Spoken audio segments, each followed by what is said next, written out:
Hey.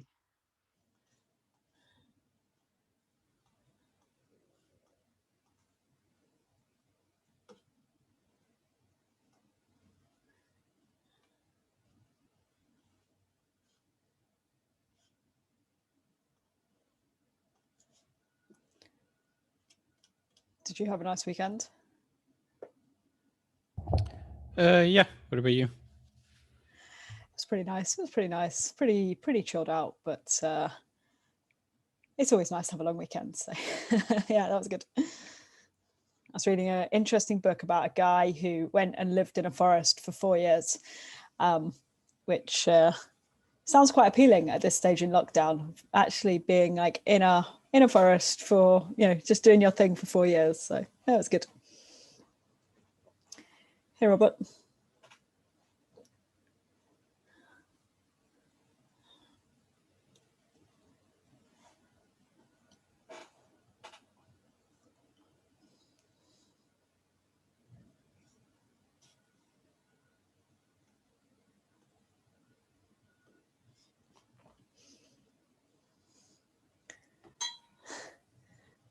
Wow, Henry, you can tell the spring's coming for you. It's right now the time of the year, like in spring and in autumn, that the sun is exactly falling into this small spot here during this time. So it's always difficult to do meetings.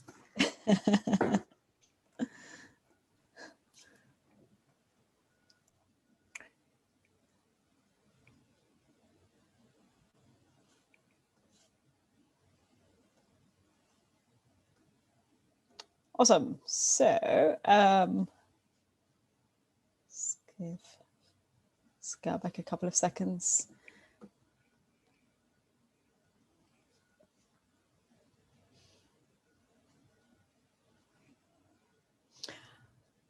Awesome. Well, let's start. So I'm just going to quickly mention the announcements are pretty read only, but I just want to mention a couple of things. So it's a shame Scarbeck's not here, because I was going to say on the MTTP, I've left it as a year just because it's quite a lot more work to break this down into a smaller view. So at the moment in Periscope, we have a year of data. So everything is just automatically a year. So dig in Periscope if you want to look closer, but it's looking pretty good, which is good to see. Hopefully some of the changes that Yorick, Robert, you've made over the last few weeks, like we'll see MTTP kind of adjust a little bit there, but it's looking pretty good.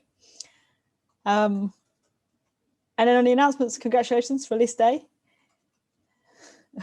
Always exciting. And this can be offline, but just like, is there already a security release plan? No, don't think so. Oh, okay. So let's go ahead and do that, and then we can ping me whenever there's a plan, and I'll let Jihu know as well. Cool. And then both Mayra and I are out tomorrow. Scarbeck's also out Friday. Cool. And then I just put in an FYI here that broken master mirrors now exists. Thanks to Mayra for pushing this one and getting it. But it gives some good visibility of when our mirrors are breaking, but also without adding a ton of noise. So if you're not aware of that already, then take a look. Cool. And then over on discussion, so I think we're super close to making some fairly big, hitting some big milestones this week. Just wanted to make sure we're kind of all on the same page. So registry, Henry's done a super job of getting registry pretty much up and running now on pre. So thanks for that, Henry. I've put the epic in there. It's not super linked into our boards and things yet, just because most of those tasks don't exist in delivery. So, but just for everyone else, for some visibility on what Henry's up to. And then on the API service, we are pretty close to getting this through onto Canary. So the tasks are on the board for the next steps of that, but Scarbeck started off vetting deployments in staging at the end of last week. And all being well, we should have cleared all the blockers on logs and all the sort of pieces that have been holding us up. So hopefully API service will hit Canary this week. And then also rollbacks. So Alessio and I went through the build this morning and got all sort of next up tasks for coordinate deployments and on rollbacks. So I think we're well set up for not only the next piece of work, but also demos for the next couple of weeks to go through some of those failure scenarios.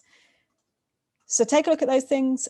If you're picking up tasks, please pick them up off the board based on their priority. So we do have lots of nice to haves, but also we've actually got quite a few pieces that would be great to get moving forwards on the either registry, API, or rollbacks.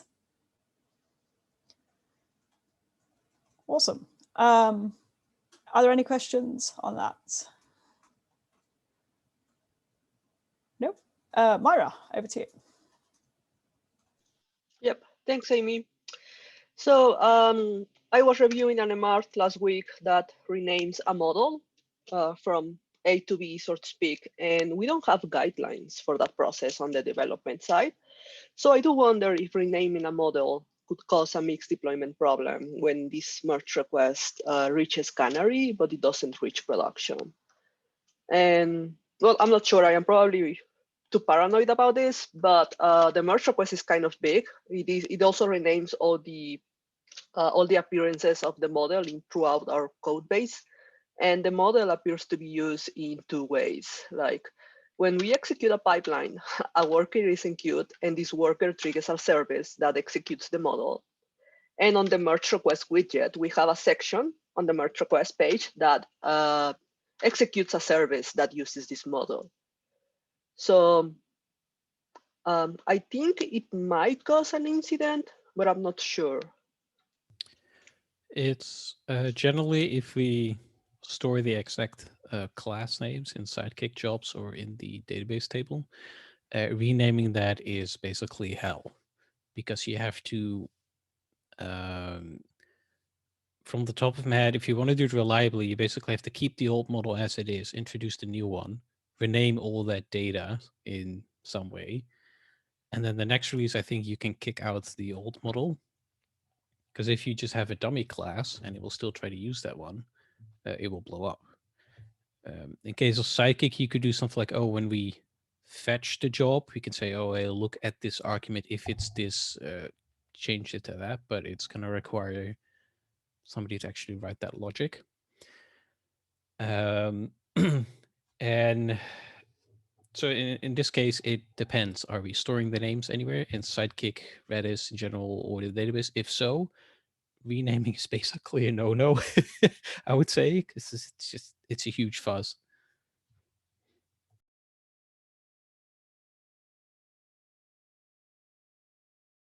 Yeah, I was also asking, are we also renaming the table or not? Because I hope we are not renaming the table. Okay. No, just the model. So yeah, I also wrote some notes under your question, but basically is exactly as Yorick said. So as long as we are talking about IDs, everything is fine because every process has its own definition of the class and will look at the right thing. But when we start passing strings that represent class names and things like that across process boundaries, then it's hell. And so, yeah, there's no easy answer. You really need to take a look of how we are using this. Yeah, those are good points. So I just checked, and the merge request was already merged, and I think it is on Canary right now. So I hope it doesn't cause anything. But thank you for chiming in. For context, what is the merge request, or did I overlook it being in the document? No, I didn't put it on the document, but I can link it right now. Yeah, sure.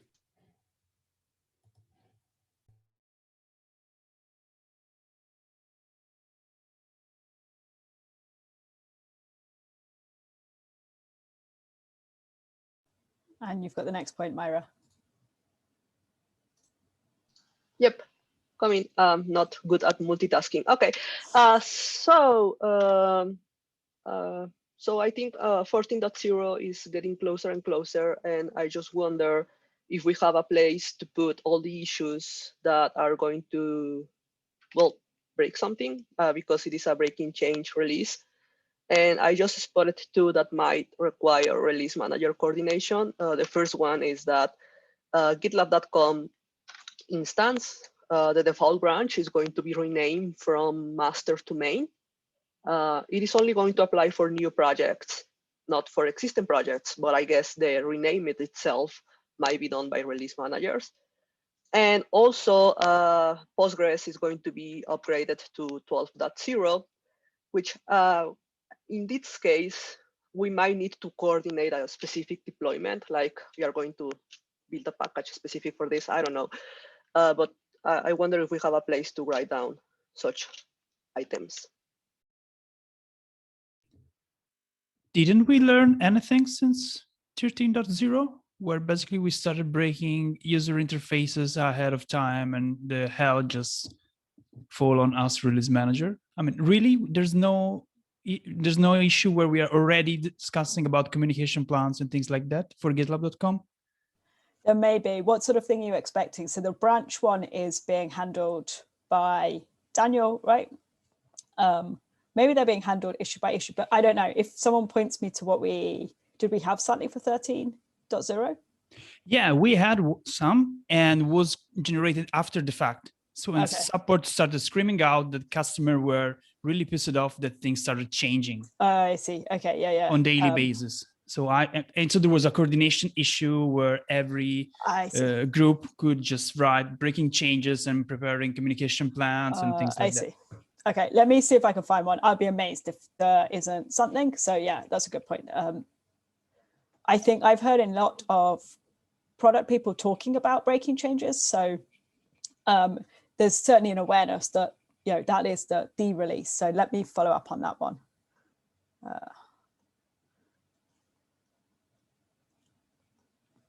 So regarding Postgres, if I remember, because I think we had another one in 13.0, is not really a special package, because we start, if I remember, basically we upgrade the library ahead of time, because if you compile with the next gem, you can just connect to the old one with no problem.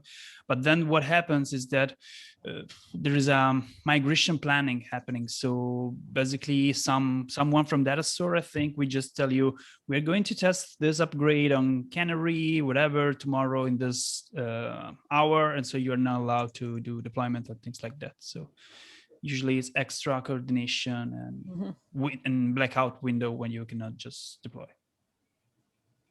I see. Okay, cool. Henry, do you want to verbalize? Yeah, so I mean, for the database upgrade to Postgres 12, I think it will be done during a maintenance window at nighttime by the data stores team. I think it's even scheduled for April already. Not sure if they can manage to do it at this time, but we will be on 12 for a while until we release 14, GitLab 14, right? So I wouldn't expect a lot of things to change for us in this case, right? So it's just that we require this database now to be used, but it should already be in place running with 13 something before we go to 14. So I hope this doesn't cause us anything. Cool. Okay. Sounds good. Cool. Okay. Let's follow up on that one and see what we need. Cool. Is there anything else anybody would like to discuss?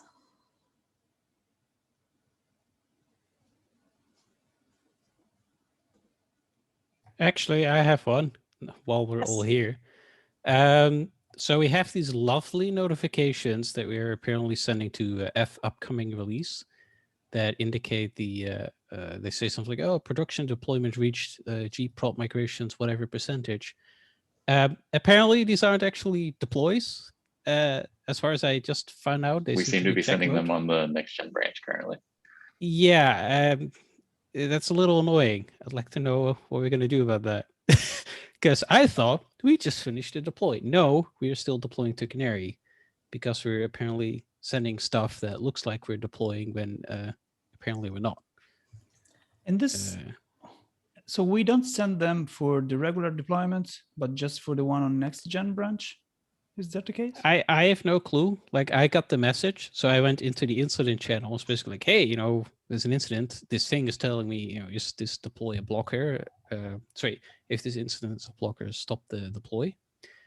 And they were like, oh yeah, sure. But then it went so fast, I basically couldn't stop it in between stages. So I just let it run.